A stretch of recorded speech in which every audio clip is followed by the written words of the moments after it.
Да, се враќаме во емисијата. Тука е, како што најавивме, господинот Трпе Дејановски од синдикатот УПОС, синдикат на работниците од управата, правосудни органи и здруженија на граѓани. Господине Дејановски, добредојавте во студио 24. Вие неодамна излеговте минатата недела, излеговте со еден протест на судската администрација, се побунивте дека доцнат платите, дека достат надоместоци на плати. Што е со овој протест и имаме ли досега некакви нови моменти околу? Добар ден прво до вас, поздрав до гледачите на оваа емисија. Така е, значи минатата недела искористивме прилика, имавме пресконференција да ги запознаеме и јавноста и владата со на што се случува моментално во судовите, меѓутоа таа ситуација е пресликана дословно и во обвинителствата. Прво, најавивме дека може да излеземе на протест доколку не се решат одредени проблеми таму, а тие проблеми не се од вчера, се од многу одамна, меѓутоа сега заземаат се поголем замав од причина што имаме многу намалена бројка на вработени во службата и во судството и во обвинителството, а за тоа на сметка на тоа имаме многу ниски плати. Уште од март месец оваа година и претходно и пред март веќе нема додатоци на плата кои се исплаќа редовно во обвинителството, а во судовите од месец за месец, зависи колку средства имаше во судскиот буџет. Имавме голем излив на средства од судскиот буџет за функционерите кои се вработат во судовите, а тоа се судиите. Истото така имаше случајот беше скоро сличен и во обвинителството, што значи дека функционери земаат додатоци на плата, се исплаќаат јубилејни награди, се исплаќаат средства до подобиени пресуди, а за вработените не остануваше ништо. Исто така тоа го се допринесе во ваката состојба изборите, нели, кога се има избори во Македонија, без разлика дали тоа се локални или парламентарни избори, Државната комисија спречување на корупција има едно упатство кое што забранува исплата на било какви додатоци на плата или они ги викаат вонредни додатоци, вонредна исплата на плата, освен плата. Тоа е за целиот јавен сектор, така да оваа група на вработени беше и за тоа оштетена. Гледавме поготово судството дека парите, како што кажав, се излеваат, се плаќаат за судиите се и се што, без разлика дали има законски основ или нема законски основ, вработените остануваа со кратки ракави и затоа рековме дека доколку веќе овој месец не се исплаќа додатоци на плата, не се направи нешто за да се подобри состојбата на вработените, ние ќе најавиме протестот дали тоа беше овој месец, дали во наредниот месец. За среќа наша, имавме една работна средба, не јас лично, туку представник на нашиот синдикат и на други синдикати, со претседател на судскиот буџетски совет, кој синдикатот УПОС го игнорира, не знам од кога е назначена таа функција. Имаше утредента седница на судски буџетски совет, каде што беа изгласани додатоци на плата за вработените, беше донесена одлука за исплата на плата, која веќе почнува да се исплаќа во судовите, некои земаа, некои се уште чекаат исплата и се надеваме дека до крајот на годината ќе биде исплатен регресот за годишен номер на овие вработени во судовите. Значи прв пат после март месец вработените добиваат додаток на плата, овој пат 25% највисокиот кој што може да се добие, иако во Законот за судска служба тоа е предвидено дека треба да се добива, односно се извинувам, може да се добива секој месец, а до сега Судскиот буџетски совет носеше одлуки дека нема доволно средства за исплата на тие додатоци на плата за вработените во судовите. Во обвинителството е истата ситуација, за жал таму и овој месец нема исплата на додаток на плата, иако според наши информации знаеме дека има средства во обвинителството, таму па постапката дури по едноставна од судовите, бидејќи таму одлука за исплата на средства на додатоци на плата носи обвинителот, немаме некој орган како што е судскиот буџет во обвинителството. Дали е тоа некоја одлука повисоко, да кажам, политичка, не знам, нели денеска има соодбраниска седница каде што треба да се назначи или да се смени постоечкиот, па да се назначи нов јавен обвинител, ќе видиме и моментално таму ситуацијата е потешка него во судовите. Морам да истакнам дека иако јавноста знае, веќе многу пати сме кажали дека платите на овие вработени и на вработените во администрацијата се најниски моментално во државата. Почетната плата на вработените, баш минималната плата, е нешто над минималната плата. Бројот на вработени се намалува секој ден. Тоа е некаде околу 24.000 денари, нели 24.300. Сега со стажот, зависи колку стаж имате, таа може се зголеми најмногу до 20%. така да ситуацијата е доста лоша. Бројот на вработени се намалува во овој месец, во последните 2 месеци во обвинителството имаат заминато само во Скопје 10 вработени, бидејќи платите се доста ниски, додатоци на плата не постојат. Бројот на функционери со бројот на вработени, значи, многу диспропорционален. Имаме повеќе судии и обвинители него што имаме службеници што работат со судиите, со обвинителите. Например, во Скопско обвинителство имаме 50 обвинители на 20 дактилографи кои што треба да работат со нив. Во Основен кривичен суд имаме 68 суди, имаме 44 дактилографи што треба да работат со нив. Работата трпи, се оштетува државата, се оштетуваат граѓаните, се оштетуваат фирмите, приватниот сектор, бидејќи не можат обемот на работа што поготово го имаат во поголемите градови. Зборам Скопје, Тетово, Гостивар, Битола, не може да се завршат сите предмети и во судството и во обвинителството поради апсолутно немање на кадар. Тука има и друг проблем, поготово е обвинителството, има проблем бидејќи законот за вработување, односно законот за судска служба, каде што се предвидува и вработувањето и напредувањето и платите и додатоците на плата, не е сменет и е нефункционален. Тој е единствен останат закон каде што за да се вработите како службеник со плата почетна 24.000 денари треба да имате лиценца за познавање на странски јазик, дали е тоа TOEFL, дали IELTS, што чини многу пари. Еден од трите јазици главни во Европската унија, англиски, француски, германски и така натаму.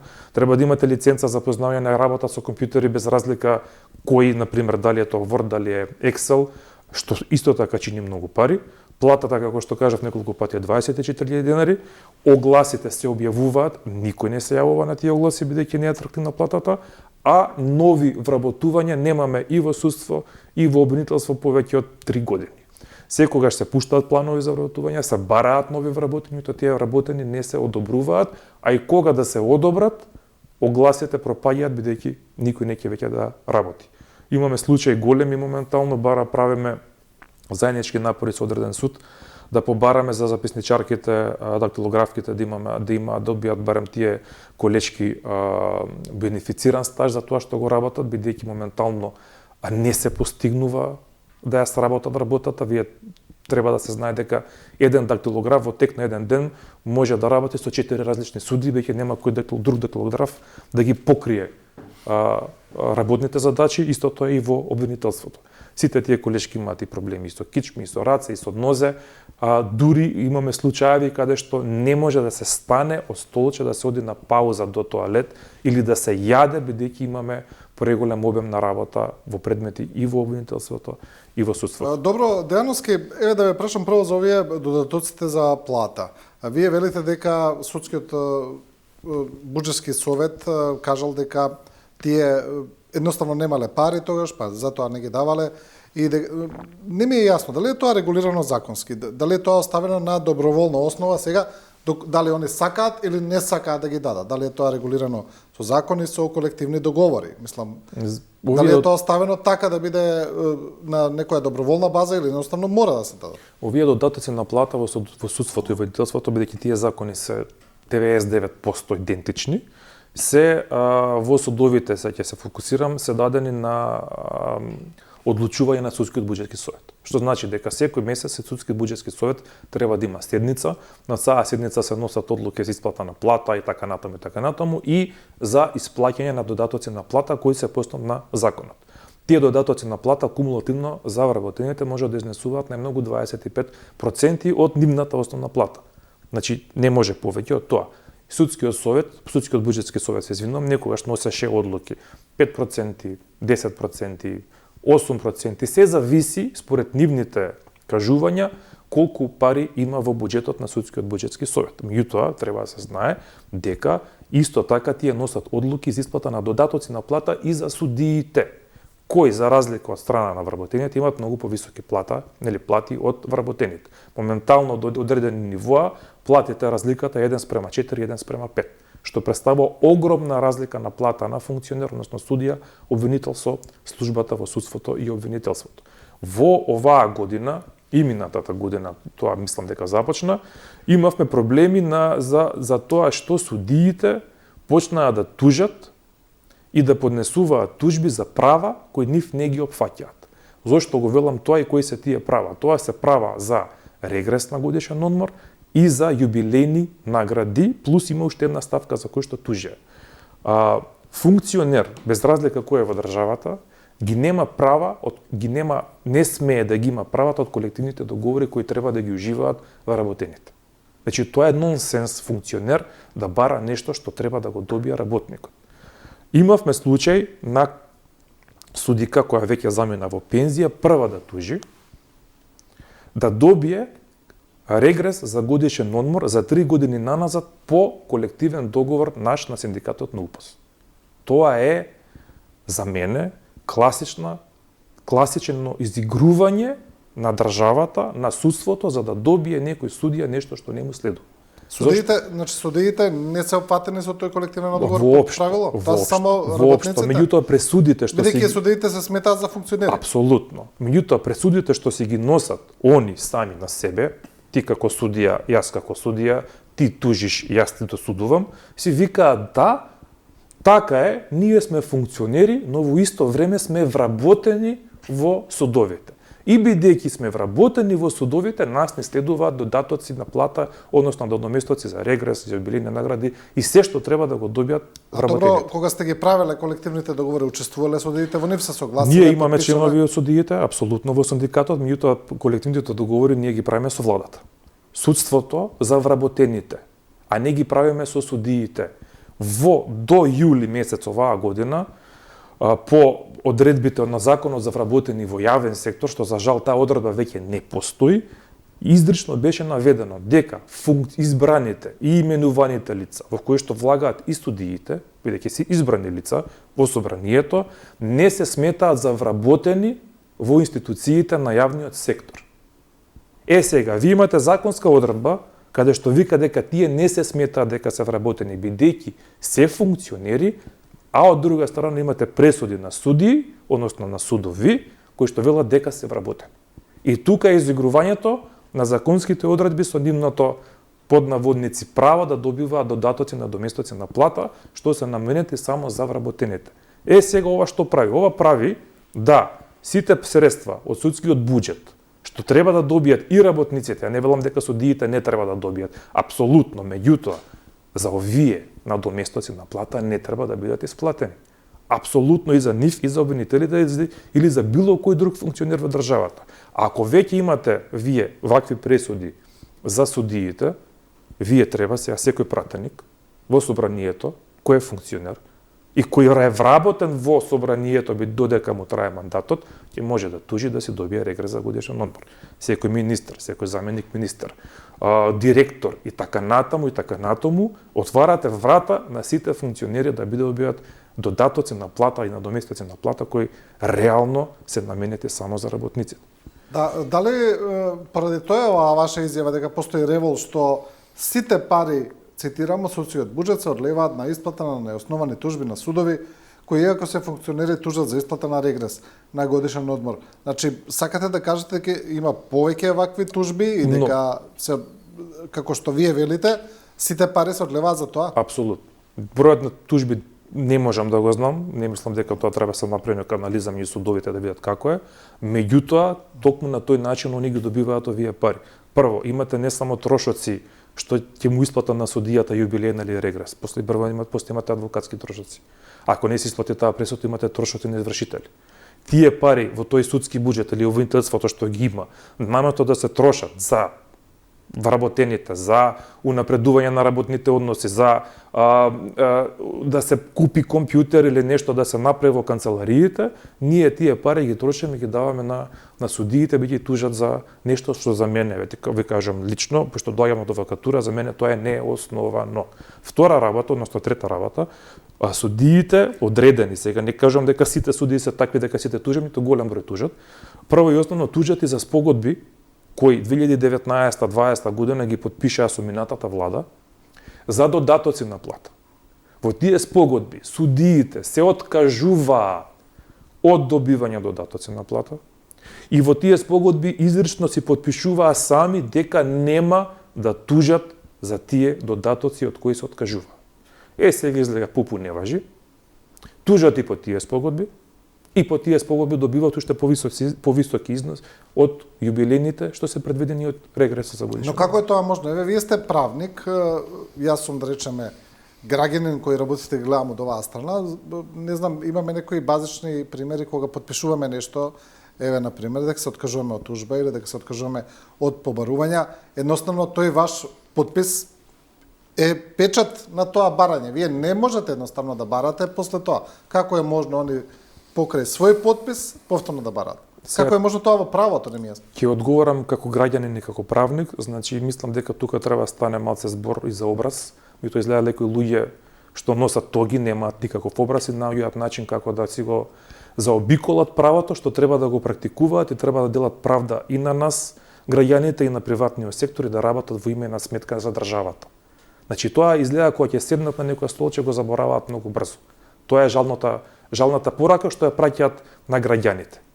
Ја девелам дека сите судии се такви, не се. Апсолутно познавам судии и знам кои се и достоинствени и прекрасни личности, меѓутоа имаме луѓе што забораваат кого застапуваат и што треба да застапуваат и каков приказ треба да дадат за функцијата судија во општеството и на граѓаните. Уште потрагично е што е да седнеме јас и ти, Сивини на Тит, да поднесеме сега тужба, пошто ние како адвокат поднесуваме тужби и ги застапуваме работниците. Со тужба да поднесе работник за работен спор, еве за јубилејна награда или за регрес за годишен одмор, таа тужба прво ќе има одговор на тужба од страна на државно правобранителство. Па ќе чекаме да се насрочека во Скопски суд, бидејќи е голем обем на работа, ќе пуштате сега во декември, прво рочиште може да биде април месец. Па да има рочиште, па може некој да е болен, па да се одлага, па да бидеме во оптимистички фактори за година дена за да заврши прва постапка, нели првостепената постапка. Па потоа ќе имате и да сте ја добиле ќе се жалат. Па ќе оди на апелација и ќе чекаме 2, 3, 4 години да таа постапка се заврши. Правосилна за работникот да може да се го земе тоа што му следува и што е напишано во колективен договор или во закон. Сега во овие ситуации имаме пак изигрување на системот. Ако вие сте судија од основен суд Неготино, тужбата треба да ја поднесете во судот во Неготино. Па да се земе во работа, па да се најде дека судот е ненадлежен бидејќи се работи за функционер што е запослен во тој суд и да ја даде на работа во друг суд. Па тој суд да одлучи. Ние сега имавме директно судиите меѓу себе договорени, да не се пушта на пример во тој суд Неготино, туку директно да оди во друг суд, каде што судијата ќе ја реши постапката. Јас и вие како граѓанин да поднесеме таква тужба, прво ќе ни одбијат поради местна надлежност. Тој суд ќе ни ја отфрли тужбата дека е местно ненадлежен за решавање. Меѓутоа, она старана врана на врана очи не вади, сите сме се пријатели и сме другари, па ќе се досудиме еден на друг тоа што треба и тоа што не треба. Тоа се земат. Втора работа е што, кога се поднесува овие тужби, имаше такви примери да тужбата се завршува во експресни рокови. Тужбата е поднесена, ќе карикирам, месец мај, во месец септември, октомври веќе имате правосилна пресуда. Зошто? И тоа никој не пишува одговор на тужба од страна на правобранителство, никој не се жали на таа пресуда, веќе имате пресуда добиена, станува судска пракса, таа пресуда се пушта во судски буџетски совет и се викаат трпе и сеја треба да добијат јубилејна, пошто Петко таму добил и за да не тужат сеја трпе и сеат, дај да им сплатиме она што го имаме во судскиот буџетски совет. Тоа е за мене тоа изигрување што ни го прават и што сите средства од тој судски буџетски совет ода за исплата на нешто што не следува, а не се гледаат тие средства за унапредување на правата на работниците, да добијат работниците нешто што треба да добијат, па дај Боже некојаш да доживееме и повисоки плати. Судскиот буџетски совет треба да биде за сите вработени, а не треба да биде само за една група на вработени. Истото и во обвинителствата. Имаме дежурства кои што се плаќаат 290 денари. 290 денари треба обвинителски службеник да добие кога ќе стане од спиење во 11, 12, 2 саат на вечер, да отиде на место каде што имало некој кривичен настан, како ќе дојде, никој не го прашува, службени возила нема, сами плаќаат такси или сами доаѓаат со нивни возила, може да седи од 12 на вечер до 8 саат са бајле, од 8 сати сабале треба да се заврши работата од 8 до 4, а за тоа што било 8 сати на терен ќе добие 290 денари. Такви се износите на дежурствата што треба да ги добијат нашите вработени и нашите чинови на синдикатот. Да. Тука еве ја читам и како ова читам ваша информација, одлуката на Судскиот буџетски совет за исплата на јубилејни награди на суди, а одлагање на барање од исплата на јубилејни награди на вработени. Ова е истиот принцип, да речеме, на работа. Истиот принцип. Така е малце покарактеристичен тој што го имаат одложено, бидејќи таа колешка што има побарано била работела во една институција на јавен сектор, па била превеземена во суд или се завработила во суд, меѓутоа таму правото не застанува. Значи, ако вие сте работите во институција на јавен сектор повеќе од 10, 20, 30, 40 години, како што пишува општиот колективен договор, без разлика каде сте работеле, тој важи за сите институции во јавен сектор, вие треба да добиете јубилејна награда за тие години што сте ги изработиле. Проблемот е таму што имаме, како што имам ја информација, ја немам видено писмено, дека го пратиле тоа на толкување на комисијата за толкување на колективен договор, меѓутоа таа моментално чекаме назначување од страна на влада на член за да може да почне да функционира. Да, и сето ова се случува кога, и вие го кажавте тоа и на почетокот на емисијата, во судовите имаме значи еден недоволен број на вработени во однос на систематизацијата на работните места. Односно имаме многу помалку вработени околку што треба и тоа оние што се помалку ги натрупува буквално со работа. Ние имаме апсолутно е така, за жал е така. Сервисот према граѓаните на приватниот сектор моментално во судовите, поготово во неколку суда не може да се пружи на начин што би ги задоволувало потребите на граѓаните на приватниот сектор. Поради што прво немаме услови за работа, второ немаме број на вработени што треба да ги пружат тие услуги. Адвокатите и граѓаните што биле во скопските судови што имале работа, се знаело порано дека за секој шалтер имало вработен. И секој еден вработен работел со по еден судија. Сега имаме еден вработен да работи со 3 или 4 судии.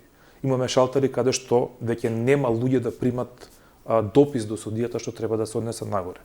На приемното деление во Основен граѓански суд во Скопје, пред некое време имавме 2 колешки што беа боледување, имаше една колешка што само работеше, имаше редови за да дојдат да поднесат тужба, одговор на тужба, жалби така натаму, сите оние судски списи, дописи што се праќаат на пример до Основниот граѓански суд.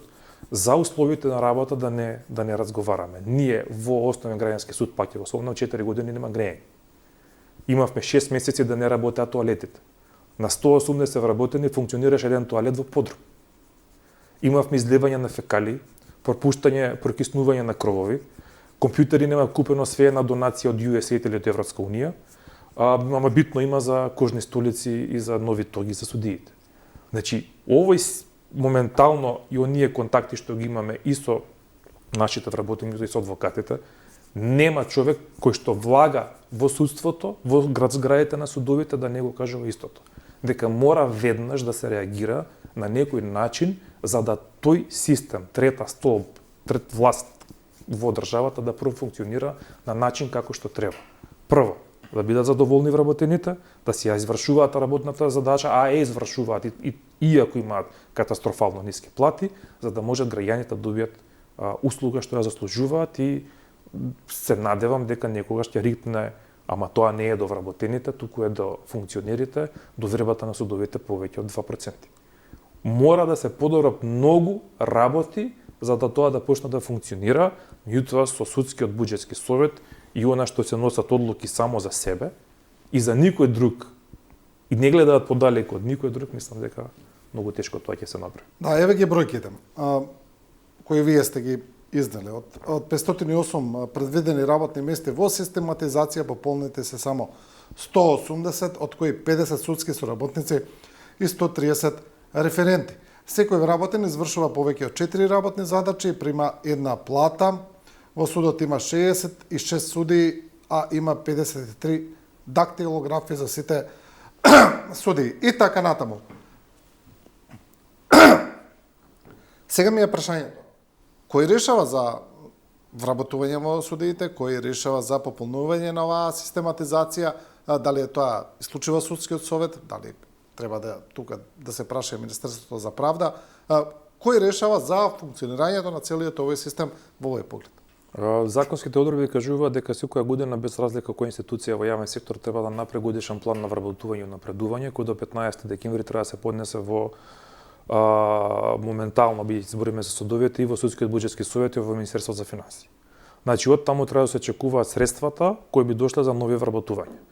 Во судовите имаме дупли систем на одлучување за финансиите. Прво тоа одлучува судскиот буџетски совет, а судскиот буџетски совет треба да поднесе барање до Министерството за финансии, кој потоа треба да го разгледа тоа барање, да одговори на судскиот буџетски совет, кој потоа ги префрла тие средства назад кон судовите.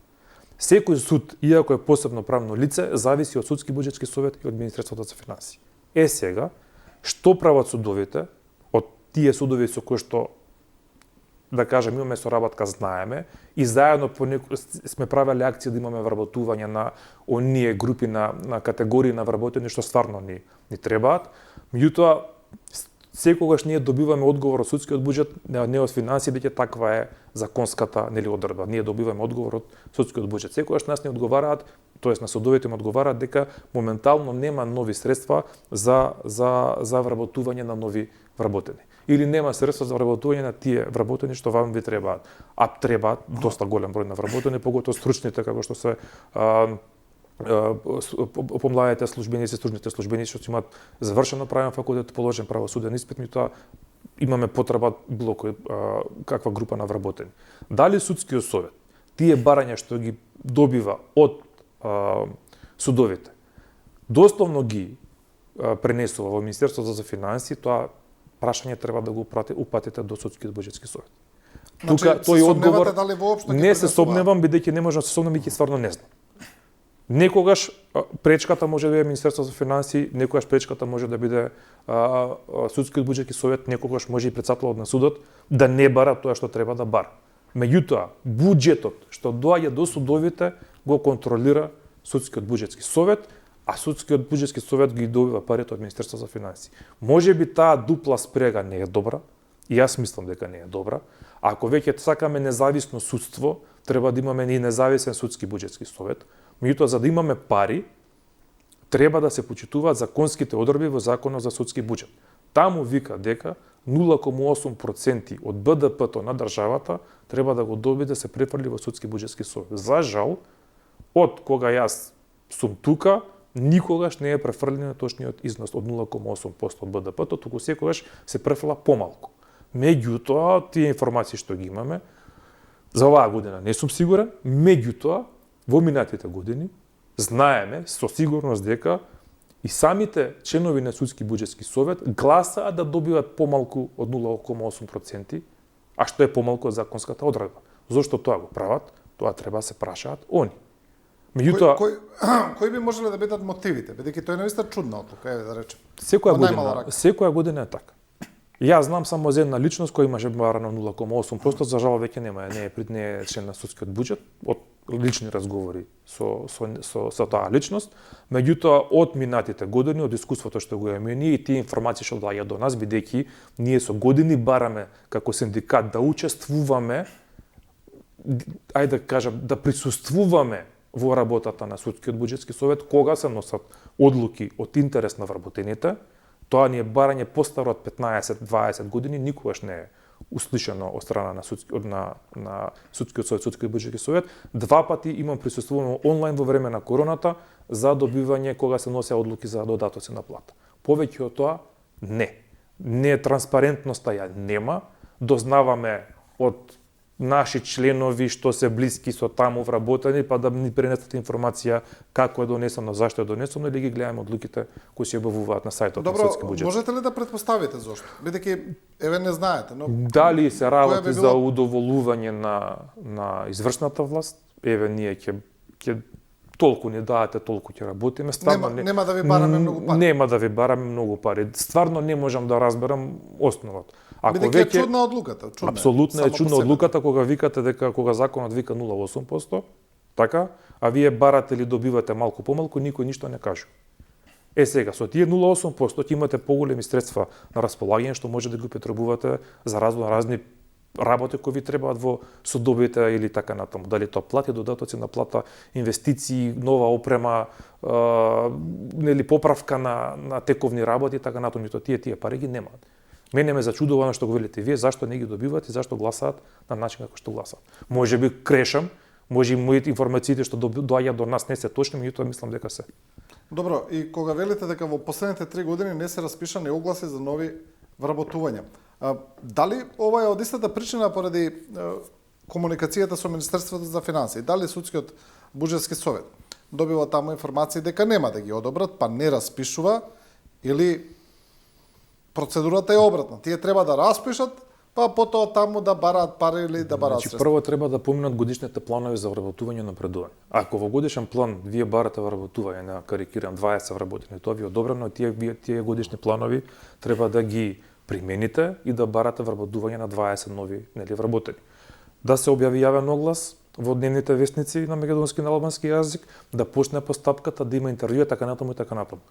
Меѓутоа, доколку тоа не се случи, или пропаднат огласите, или никој не се јави на огласите, тие пари остануваат неискористени и стојат на сметката на судот. Потоа тие пари, дали ќе влизат натре во Судски буџетски совет, ќе ги бараат назад, бидејќи не се искористени средства, дали финансии ќе ги побара, тоа е веќе друго прашање. Меѓутоа, имавме неколку ситуации во скопските судови, каде што имаше огласи пред не ме фаќате за збор, година и пол, двека, кои што прво никој не се јави, вториот пат беа поништени. Имам заборено од која причина, меѓутоа не се јавуваат луѓе и во обвинителството имаме такви случаи, бидејќи условите за вработување скоро никој да не може да ги исполни. Такви услови за вработување во обвинителството, ќе ги спомнам, имаат само функционерите, директорите, што треба да знаат 1, 2, 3 јазици или да поседуваат лиценци за работа со компјутери.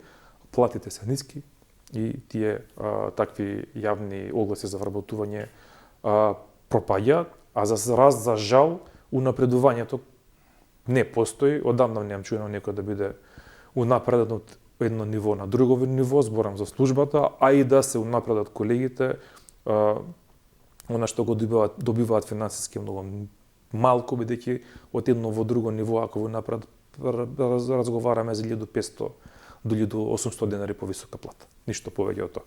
Да.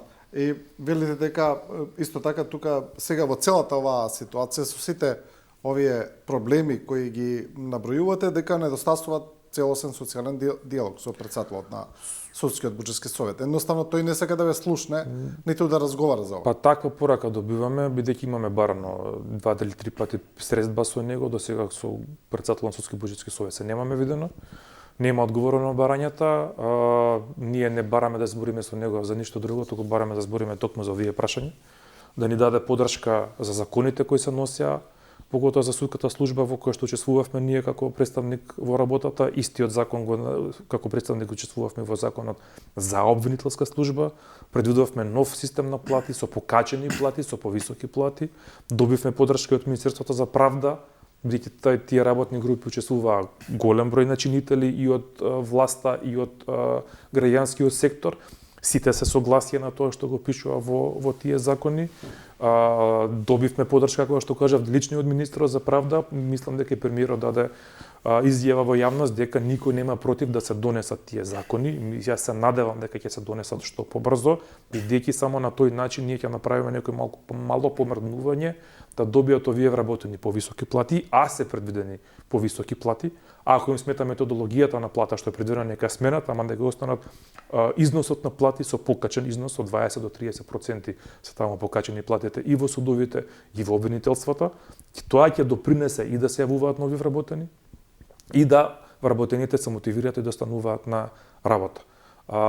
Се надевам дека ќе дојде до тоа, како што кажав, меѓутоа имаме сега некои информации кои доаѓаат до нас, не знам колку се точни, се е ова неофицијално, дека прво ќе се носат законите за судовите и обвинителствата без овие што се за службата. Значи, мислам дека такво нешто владата и собранието не сме да се дозволи, доколку се носат прво за судиите, обвинителите, мора да се донесат сите закони во пакет, за да можеме да бидеме, да ги избегнеме незадоволството во вработените, кај вработените, бидејќи во обвинителството 2023 година штрекувавме 3 месеци, токму за овие прашања, токму за додатоци и висина на плати. За жал, Не се договоривме со таа влада, не успеавме да добиеме нешто плюс, иако преговаравме со 4 министерства и представник вице-премиерот тогаш Фатмир Битики. За жал, како што кажав, не се договоривме, а ова правосудство е најпроблематично и најмногу протести и штрајкови имаме токму и во судовите и во обвинителството. Како би ја искоментирале изјавата на премиерот Мицкоски кога тој зборува за судството? Има тамо сега, нели, политички моменти кои ние нема да ги коментираме околу таа пресметка извршна власт судство, но директно изјавата дека кај нас судството добива баш добри пари, како што вели премиерот, во споредба и со европските судски системи и дека пари кај нас во судството има и повеќе него доволно. Мислам дека таа изјава на премиерот е дадена само за функционерите, не се однесува на вработените. Мислам дека премиерот доста добро знае колкава е висината на платата на вработените, дека токму ради тоа ја даде онаа изјава која јас ја споменував дека никој нема против да се донесат законите за јавно-обвинителската служба и за судската служба, и баш имаме предвидено зголемување на плати.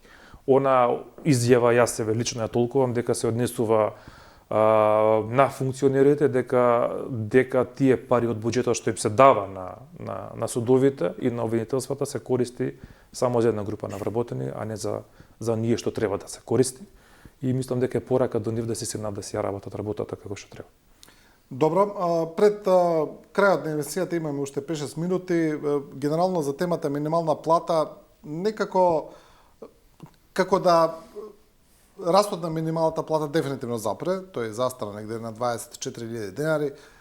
Требаше претходно со динамиката веќе да дојде до 30.000, но не дојде. Се чини дека државата дигна рачна некако на таа приказна околу минималната плата. Образложенијата од другата страна да се дека тоа предизвикува инфлација, пораст на животни трошкови, дека не е тоа само еднонасочна приказна, расте платата и тоа е добро. Значи, според анализите, ајде да речеме, на сегашните креатори на политики, растот на минималната плата и не е секогаш добра опција. Имавме средна... Барем јас така разбирам. Јас такви флоскули слушаме цело време, дека се, како што кажавте вие, дека со раст на минимална плата се крива инфлацијата. Мислам дека еве минималната плата година пораст на 1800 денари, инфлацијата се крива и ја креваат и цените се креваат во продавниците, а ги креваат газдите од приватниот сектор, а не ги креваат работниците. Тоа мислам прво треба да се знае. Мислам дека некој си игра играчки со нас, дека цените доброволно си ги решаваат на некои состаноци во приватните големи фирми, во приватните големи компании, а ние цело време ги плаќаме иако нема вистина во тоа дека со раст на плата или минимална плата во јавен сектор или приватен сектор се зголемува инфлацијата. Она што не е добро е тоа што економско-социјален совет не се одржува толку често колку што треба да се одржува според мене. Мора таму владата да застане на страна на работниците и мислам дека не е крената рачна, бидејќи законските одредби велат дека секој март се усогласува новата вредност на минималната плата. Она што ние го баравме Сојуз на синдикати на Македонија и што веќе се направи во другите земји од регионот, они има вонредно зголемување на минимална плата. Значи и во Србија, и во Косово, и во Албанија, и во Босна, и во сите други, и во Бугарија, сите други земји што се во блиско наше окружување, вонредно се зголеми, а исплатата или ќе биде веднаш, или ќе биде со одложена примена кога ќе дојде време. Тоа го баравме и ние. Да се заложи владата, да направиме нов износ на минимална плата, што многу лесно се прави со законска измена на закона за минимална плата, да го фатиме чекорот и со земјите во регионот, меѓутоа да фатиме чекор и со земјите од Европска унија кон која што стремиме да дојдеме.